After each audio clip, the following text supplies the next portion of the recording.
Bendiciones, hermanos. Sean bienvenidos a Pater Noster. Te saluda tu hermano José Manuel Gutiérrez. Pues seguimos en este mes de noviembre, por amor a las almas del purgatorio, pues dando videos sobre esa temática. Pero antes de comenzar el tema de hoy, te pido, si quieres colaborar con este canal, con mi evangelización, si quieres colaborar con ello, puedes directamente pues, hacerlo mediante Patreon. Lo puedes encontrar aquí debajo en esta pestañita. Y también puedes adquirir algún libro de los que he escrito. Por ejemplo, mi experiencia sobrenatural de Padre Pío de Pietrelcina, un encuentro que yo tuve con el santo, ¿verdad?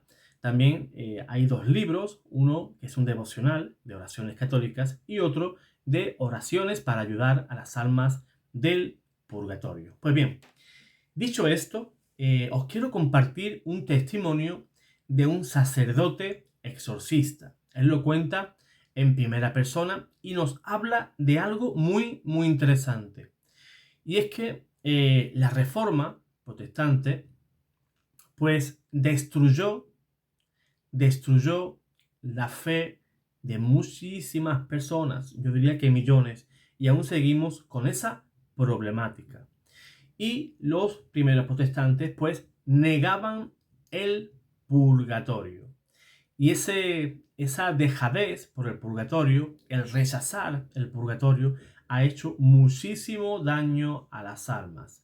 No a las almas católicas, que también, pero también a esas personas que han nacido ya en un hogar protestante y que en el momento de morir, pues no tienen personas por las que puedan orar. Si reciben oraciones, pues son oraciones de los católicos, ¿no? Que dedicamos oraciones por aquellas personas que no creen en el purgatorio o esas almas más necesitadas de las oraciones, ¿verdad? Muchas veces se lo decimos eso a Dios en oración. Señor, mi oración por la alma más necesitada del purgatorio. Ya Dios, pues, Él distribuye las gracias como quiere, ¿verdad? En su infinita misericordia. Pues bien, os quiero dar este testimonio que es del padre Javier Sergio Hernández Ochomogo. Es sacerdote, exorcista, y os quiero leer un pequeño relato de lo que estamos hablando, ¿verdad? De la tremenda realidad que es el purgatorio y cómo esas almas de pastores protestantes durante los exorcismos pues se han hecho presentes y hablaban amargamente de haber rechazado las indulgencias por un lado y el purgatorio por otro. Dice el padre Javier Sergio Hernández Ochomogo lo siguiente: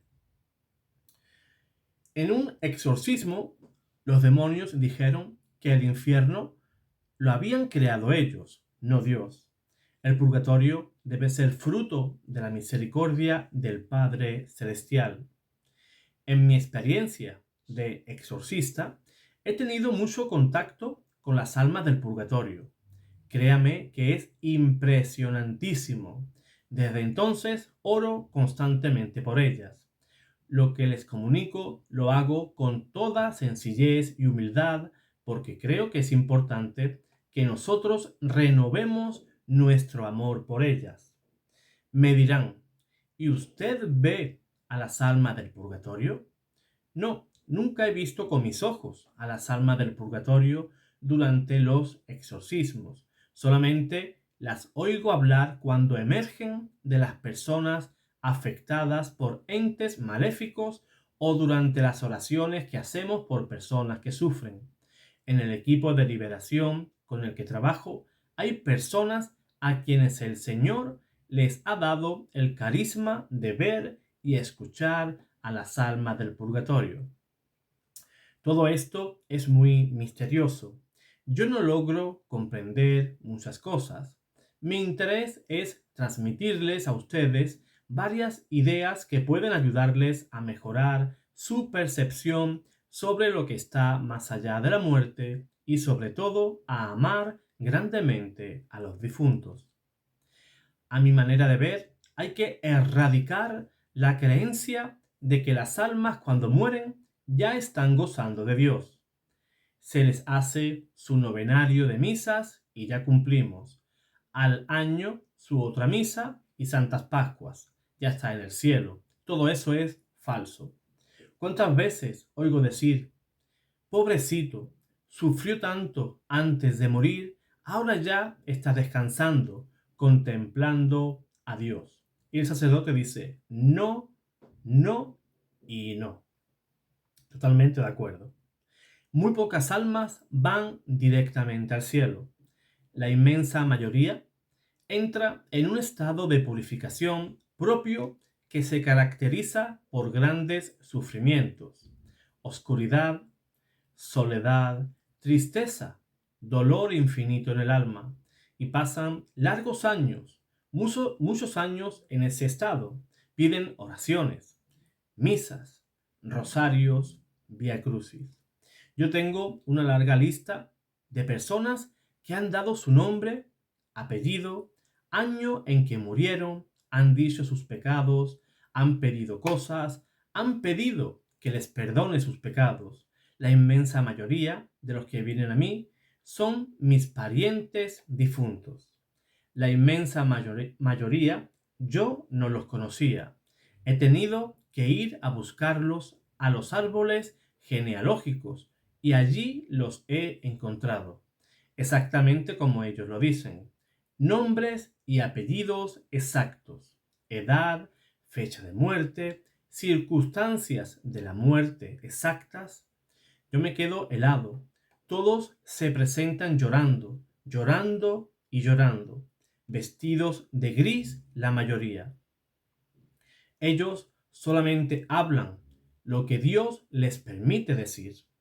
Yo no les pregunto más que lo mínimo para verificar si no se trata de un engaño diabólico. El demonio no pide perdón, no se confiesa, no reconoce sus pecados, no ora, no es humilde, no reconoce a Jesús como a su Señor y su Dios.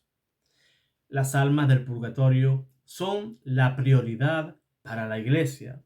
Deben ser prioridad para todos nosotros. El ayuno estricto, los sacrificios, las limosnas, las buenas obras, las oraciones y sobre todo las misas y comuniones ofrecidas por los difuntos les ayudan enormemente.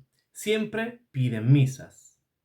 Ahora, hermanos, un punto muy importante. Escuchen con atención, por favor. El protestantismo ha hecho un daño inmenso a las almas del purgatorio. Los pastores evangélicos enseñan que no hay purgatorio. Eso es un gravísimo error. Han echado a la basura las indulgencias, cuando éstas son un inmenso auxilio para los difuntos. Hay almas de pastores evangélicos que aparecen durante las oraciones de exorcismos y siempre lloran y piden perdón por haber enseñado errores. En este párrafo, Jesús nos enseña el gran valor de la oración por los difuntos. Recordemos que esas almas por las que oramos nos ayudan. Ellas no pueden obtener nada para ellas mismas, pero sí pueden interceder por nosotros. En consecuencia, debemos evitar hasta el más mínimo pecado para no manchar el alma y no ganar purgatorio. Debemos hacer muchas obras de caridad para disminuir nuestro purgatorio. Aprovechemos para ganar el mayor número de indulgencias parciales y plenarias. Muy importante, hermano, lo último que hemos leído sobre este sacerdote. Debemos de hacer muchas obras de caridad. ¿Para qué? Para disminuir nuestro purgatorio. Un sacerdote, amigo mío, explicaba, ¿no?, en una ocasión lo que significa el pecado en el alma, ¿no? Cada pecado que cometemos, pues es una manchita que se adhiere a nuestro alma. Él lo explicaba así, ¿no? Imagínense que nuestro alma es una tabla de madera. Vamos a usar ese símil. Y cada pecado es un clavo, ¿verdad? Que clavamos en esa madera. Y esa madera, pues, tiene ya varios clavos. Vamos al confesionario ante el sacerdote y confesamos nuestro pecado y recibimos el perdón sacramental. Hasta ahí todo genial, ¿verdad? Esa tabla ha sacado ese clavo que es el pecado, pero queda la consecuencia de ese pecado. ¿Cuál es esa consecuencia? Pues el agujero que ha dejado el clavo, ¿verdad? Ya la tabla está limpia, no tiene clavos, pero sí queda esa mancha o ese reato o esa reliquia del pecado. Pues eso es lo que hace el purgatorio, ¿verdad? Nos quita, nos elimina esos agujeros que es esos agujeros de clavos. Pero podemos disminuir ese número de agujeros. ¿Cómo? Pues haciendo buenas obras, dando limosna, ayunando, asistiendo a la Santa Misa, comulgando por las almas del purgatorio, ¿verdad? Todo eso va a hacer que tú y que yo en ese día que nos toque estar en el purgatorio, Dios quiera que sí, ¿verdad? Porque ir al cielo directamente es muy, muy, muy difícil, pero si estamos en el purgatorio, pues vamos a tener esa necesidad, ¿verdad? De que otras personas oren por nosotros y vamos a acortar, muy importante, vamos a acortar nuestro propio purgatorio porque ya hemos expiado, digámoslo así, algunas de nuestras faltas, ¿verdad? Hemos retribuido esas faltas. Por eso es importante aún en nuestra vida hacer reparación, como Zaqueo, ¿verdad? Recuerden ese pasaje del Evangelio en el cual Zaqueo, pues, devolvió lo que había quitado a las personas y había dado 4 veces los intereses que él había robado. Y entonces, cuando él reparó ese pecado, fue cuando Jesús le dijo: hoy ha llegado la salvación a esta casa, no antes, cuando se reparó el pecado. Pues hermanos, ya sabemos que tenemos que reparar si quieres pasar menos tiempo en tu purgatorio. Dios te guarde, Dios te bendiga.